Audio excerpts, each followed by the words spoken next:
Hi అండి. ఈరోజైతే గుత్తి వంకాయ కూర అయితే తయారు చేస్తున్నానండి. నేను చేసిన విధంగా గుత్తి వంకాయ కూర చేస్తే మాత్రం అమృతమేనండి. అంత బావుంటుంది ఈ గుత్తి వంకాయ కూర అయితే. మాటలు లేవు, మాట్లాడుకోవడాలు లేవు. అంతా తినడమేనండి.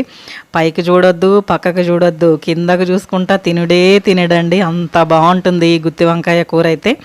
ముందుగా మనం ఇలా మసాలా గ్రేవీని ప్రిపేర్ చేసుకొని ఆయిల్ పైకొచ్చే వరకు ఈ మసాలాలన్నీ ఉడికించుకొని ఆయిల్ పైకొచ్చే వరకు అయితే చక్కగా కలుపుతూ ఉడికిచ్చి చింతపండు రసం పోసుకొని ఒక్క 10 నిమిషాలు అయితే ఉడికిన తర్వాత ఇప్పుడు మనం పక్కకి వంకాయలు ఇలా ఆయిల్లో వేయించుకొని ఈ వంకాయలను తీసుకెళ్ళి ఆ మసాలాలో వేసి ఉడికిస్తే ఉంటుందండి గుత్తి వంకాయ కూర.